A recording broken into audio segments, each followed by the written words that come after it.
So in cities and towns across India, locals express pride in the armed forces and satisfaction with the government's response.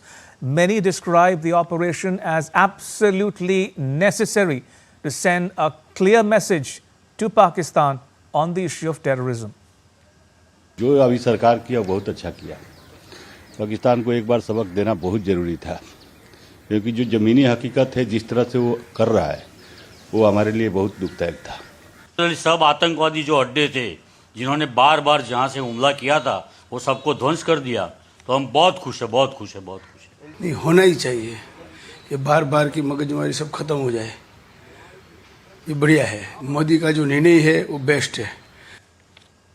All right, joining me from Chandigarh is my colleague Amritpal Singh. Amrit, while we are standing by for that much anticipated press conference here in New Delhi, you are in Chandigarh. What are you picking up about Operation Sindoor and its fallout since it was launched and executed several hours ago? Amrit.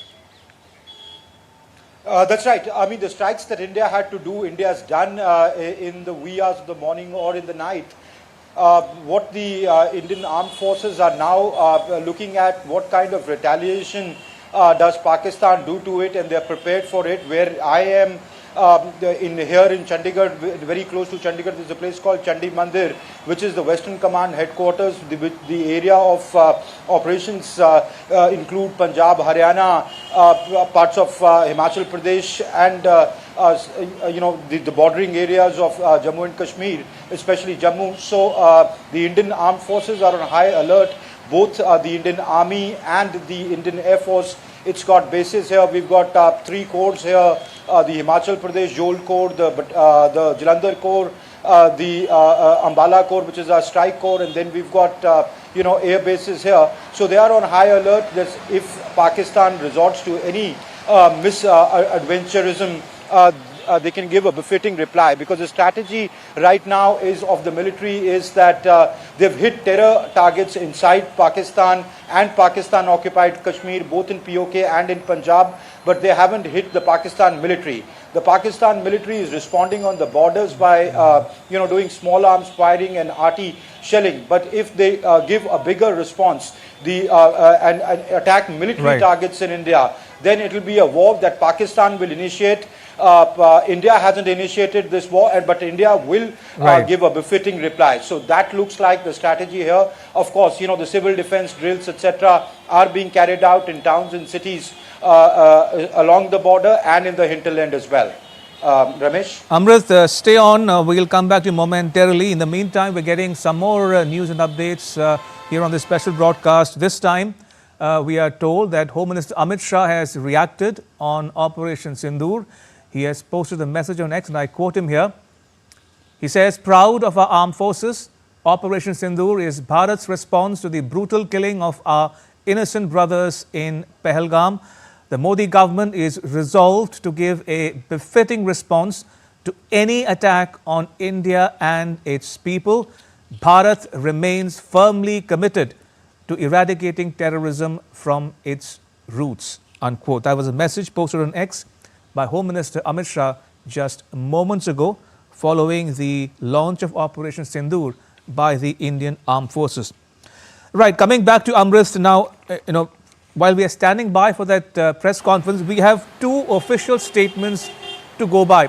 First, by the Indian Army and the government, and the second, interestingly, by the Indian Embassy in Washington, D.C.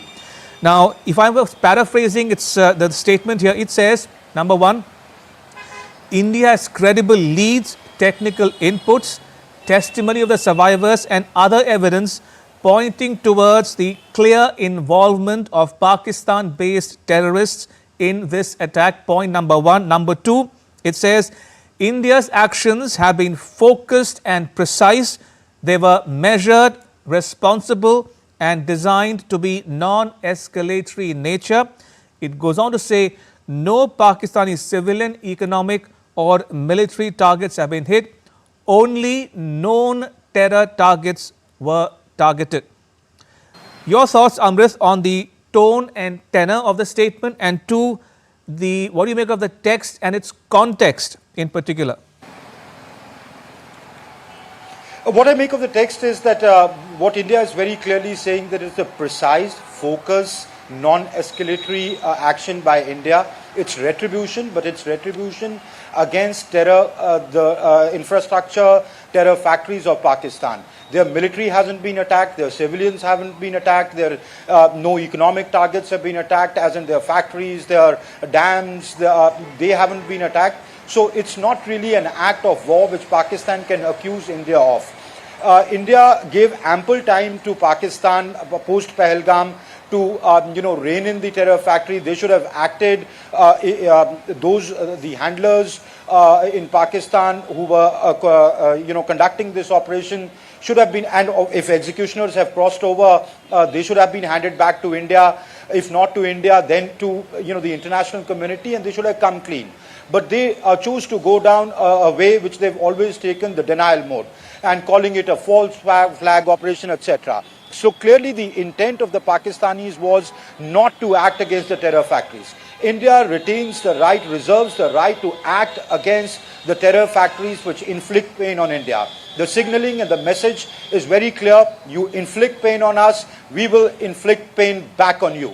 We will raise the costs, this will have costs. Now India is in a position, India is at the position, the military is in a position to wait, watch, judge their response. If their military responds by attacking targets in India, which will be civilian targets, because we aren't training any terrorists in our mandirs, gurdwaras, madrasas, mosques, or churches. It is they who've been doing that, and they do exactly precise targets have been hit. Even if you look at the images coming out of Pakistan, which are not provided by the Indians, it is by their own civilians. Those images very clearly show, even within compounds that have been attacked, say the Bahawalpur compound or even the Muridke compound, targeted precision missile attacks have been done. The nearby areas have not been attacked. So the message is very, very clear that terror factories, if Pakistan allows its soil to be used for running terror operations against India, India reserves the right to attack them, both within Pakistan-Occupied Kashmir and also Pakistan. In this case, Bahawalpur and Muridke have been attacked, which are in Punjab of Pakistan. So India reserves the right to retaliate and take action. Ramesh? Indeed, Amrit, thank you for your inputs. There, my colleague Amrit Pal Singh reporting there from Chandigarh on Operation Sindoor and its fallout in the last several hours since the operation was planned and executed.